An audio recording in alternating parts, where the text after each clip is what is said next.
Hello, Black Pickers. I just wanted to say thanks for taking the workshop today. It was great to see so many people there. It looked like there were a lot of folks from all over the place too. It was great to see.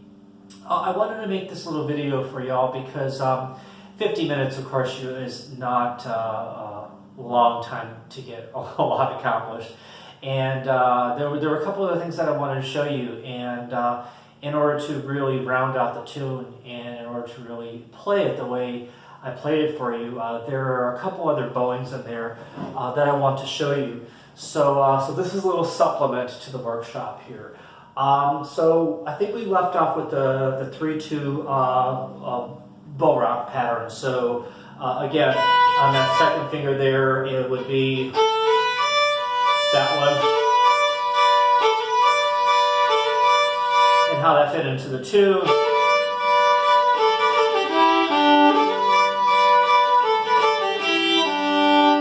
So the next one I wanted to show you is it's a bowing pattern that was common to Tommy Gerald. Tommy Gerald did it a lot. So I kind of came to call it the round peak bow pattern, or the round peak thing is what I called it. And then to find out later, sometime after, that apparently Brad Leftwich calls it Tommy's lick. So I guess I was pretty close with my interpretation of it. However, I found out even more recently that that bowing pattern was not exclusive to just Tommy Gerald or even the Round Peak area. Marion Thedy's fiddle book, which was published in 1967, Oak Publications, she collected tunes from a lot of fiddlers in Oklahoma, and in the somewhere between the 1930s and 1950s, I imagine. She's not explicitly clear about when she collected these tunes, but her story begins in 1928 when she located to the area as a music teacher. And the book was published in, like I said, the late 60s.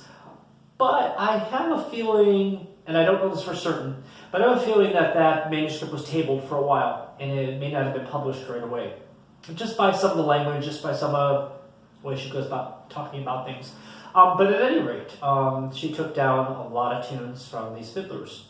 And I was looking through it not too long ago, and I noticed there's the round peak bowing pattern in this book. It appeared at least a few times, and I didn't go through every single tune to look, but I did notice it in, I know, at least 2 or 3 of them. So it was around, it was happening there in the Oklahoma area. And another valuable thing to remember is that this was actually the generation before Tommy Gerald, if you think about it. The fiddlers that she featured in that book were born, my research shows they were born, most of them around the 1870s or 1880s. So Tommy Gerald being born, I think he was born about 1900, 1902, somewhere there. That would be the generation before him. So I just thought it was very interesting to see that they were also doing that in Oklahoma. So it's not exclusively a round peak thing, but I will still call it the round peak thing. Otherwise known as a 1-2-1-1 bow pattern. Again, as I mentioned in the workshop, numbers and such like that. Some people resonate better with actual a name put to something. So the 1-2-1-1, remember, each number refers to how many notes per bow stroke. So it would be, and I'm just going to do this on open strings right now, just so you can see the pattern. So I'm going to do this between my 2nd and 3rd string. Okay, so it goes like this: 1, 1, 2, 1, 1. And there's no groove or pulse or actually even steady rhythm to that, what I just did, but it's just a matter of show you the bow strokes. So how that lies again: 1, 1, 2, 1, 1. 1, 1, 2, 1, 1.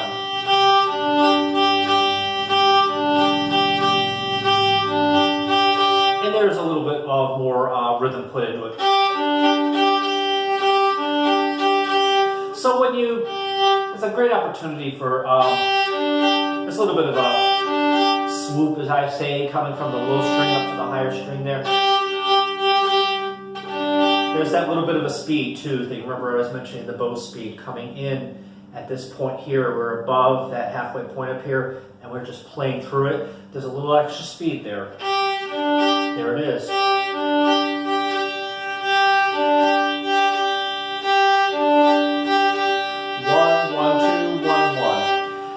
Now, it doesn't always have to lie between two strings like that.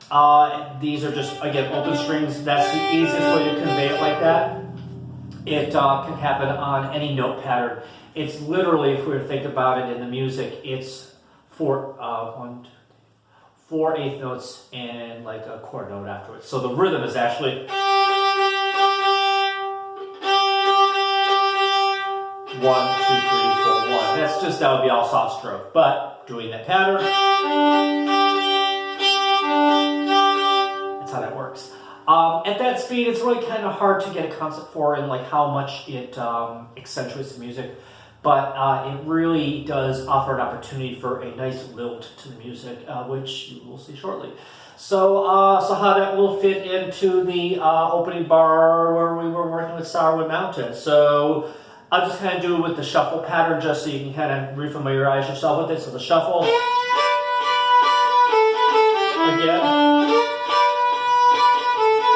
and one more. 1, 2, 1, 1.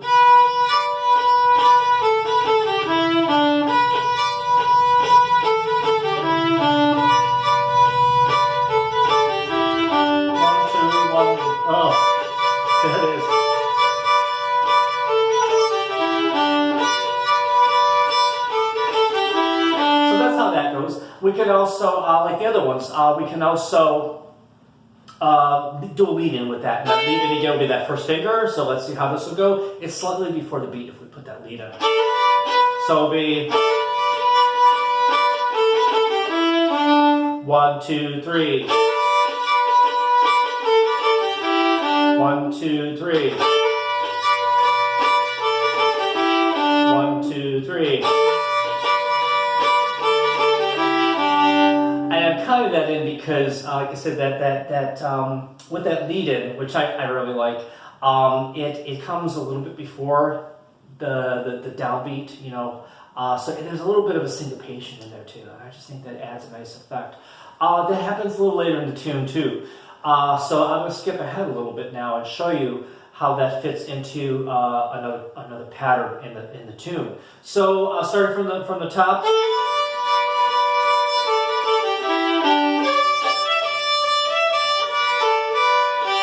It was right there. 1,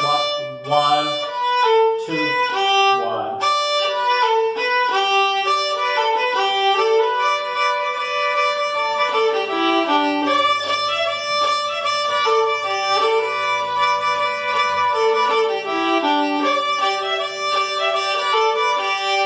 So that's probably the most common use for that pattern. I say most common because you could really put it anywhere where the rhythmic patterns fits. But it's a very common thing to have that at the, what we call the turnaround or the cadence or something. So like towards the end of the A part, towards the end of the big part, where it goes.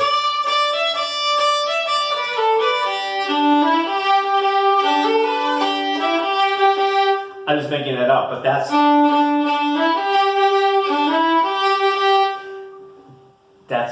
a really common place for it, and I think a very good place for it. If we didn't do that, let me just kind of show you how it would sound approaching it another way. So,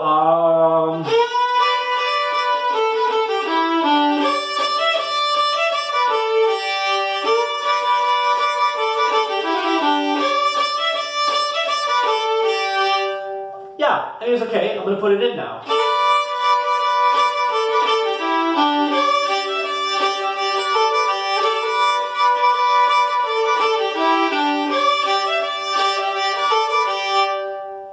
Has a nice little lift, there.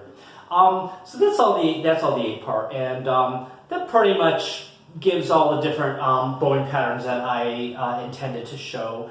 Again, what I like about that tune is the simplicity of it, and in that opening part, that opening line there's the opportunity to do the different bowings that I introduced to you. To reiterate those, so the long bow with the pulse,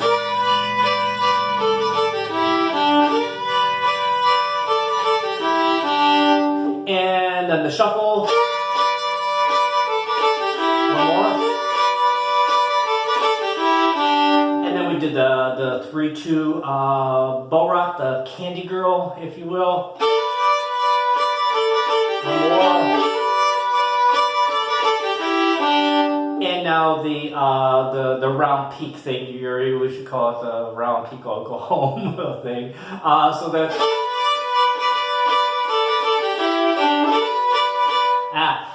that one is hard to go into 2 in a row because of the syncopation. So I'll put a little break between it.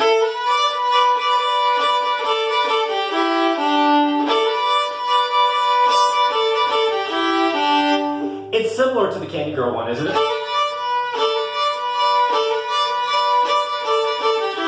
Just a little more syncopation to it.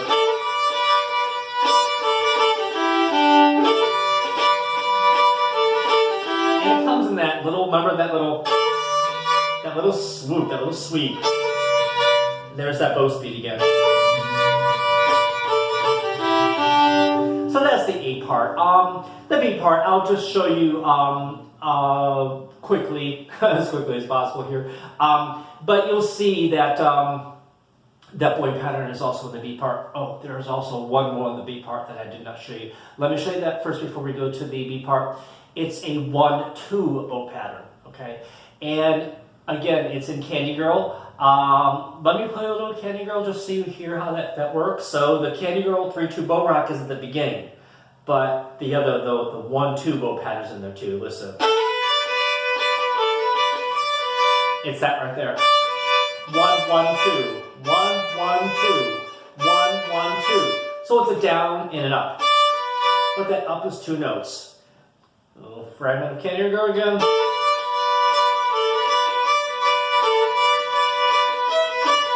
There it is again. There it is. Here it is. Okay, so that's the 1/2 bow pattern. I couldn't show it to you in the A part because you can't, there's no opportunity really to do that in the A part, but there is in the B part. Okay, so the B part. I like to approach the B part from starting with that, the round peak 1/2 1/1 thing with that lead-in note. So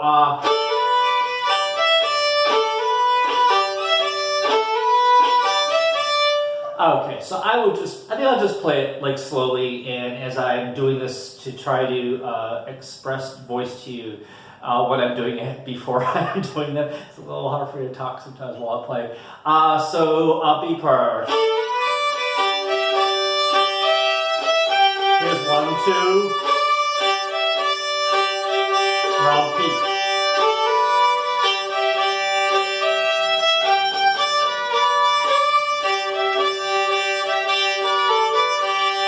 So you notice that little round, that little the turnaround. It's the same as in the A part. Here it is.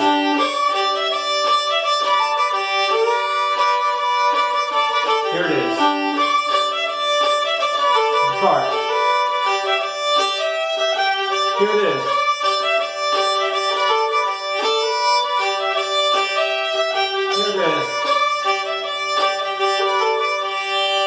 So I will play that B part slowly now.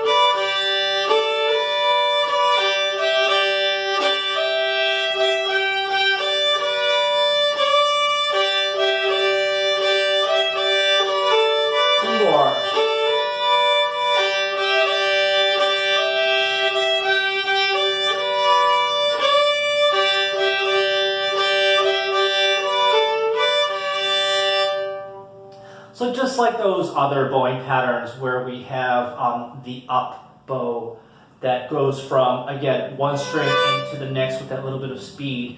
Again, a little bit of speed as we're approaching this point. That's where the speed is coming in. Then we're taking that bow and kind of swooping it, rocking it a bit to the next string up. That 1-2 bow pattern does the same thing.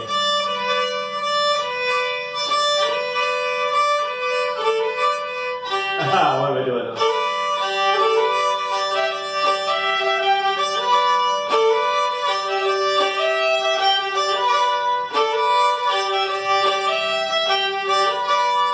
So there it is. I really think that's all that I wanted to present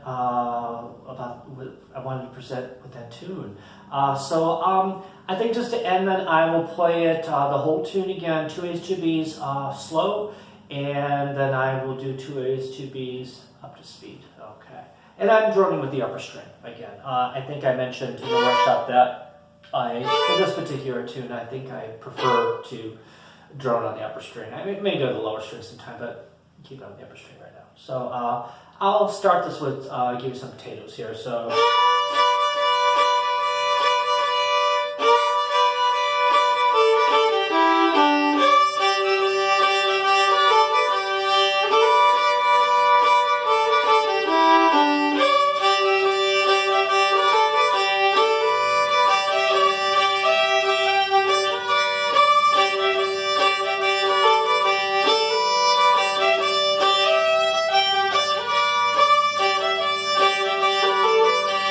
Stop a second here because I screwed up the bowing in that B part.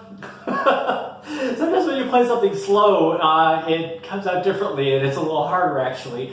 But I stopped and I want to address that because it's actually a good point in itself about getting back on your bowing, which is a whole workshop topic unto itself. But you can get off on the bowing a little bit and and get back on it. And there's various ways to do that, which I did there without interrupting the music.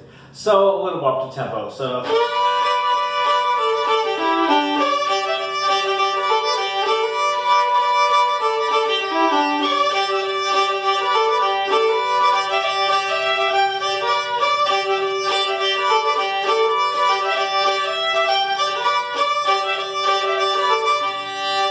So there it is, Sourwood Mountain, different bowing patterns in there. So as I mentioned in the workshop, I do have a YouTube channel, so check that out, please. My Old Time Tune of the Week series has been going for 100 weeks solid, so literally tomorrow is number 100. And I'm pretty proud of that, and I'm very thankful also to all the people who have assisted me with that. You will see different combinations of ensembles. Some solo stuff from myself. You'll see Stephen Rapp on banjo, that a lot. He's a local friend. You'll see some people that I know from Pennsylvania, from Athens, Ohio, etc., etc. So that's part of the goal, to present these tunes in different groupings, different tunings. You know, people who know me know that I like to do a lot of low tunings, a lot of different cross tunings, a lot of unusual tunings. So you'll see a lot of that in there as well. I also have an Old Time Tune of the Week group on Facebook, so please check that out. It is a group that you have to request to become a member of. Back when I set it up, I didn't set it up as public, and I'm not really sure why. There must have been a reason at the time, but I just wanted to get it started. And so if you do a search, it's searchable. It just, you have to request to join. And then it'll ask you to briefly describe your interest in old time music.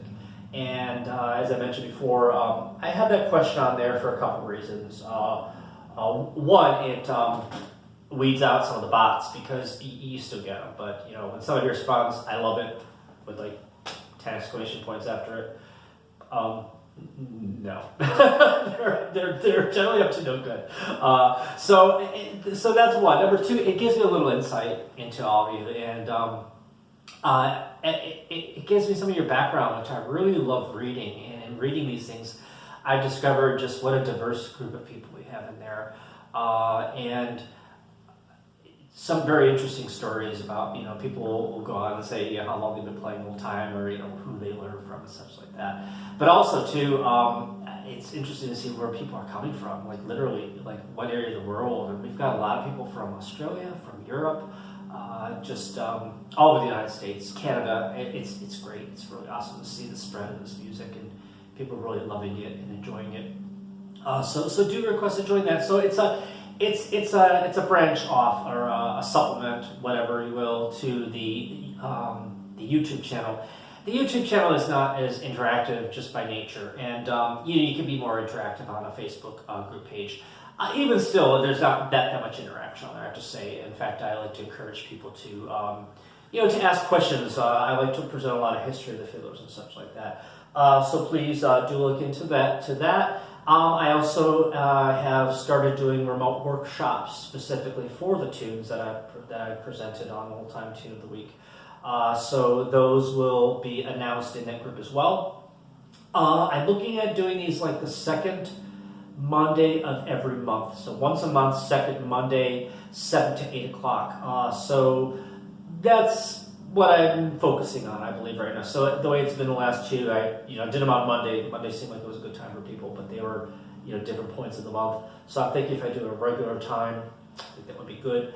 And also, I just want to mention, I also give private lessons via Skype, and I have several students, and that works out very well.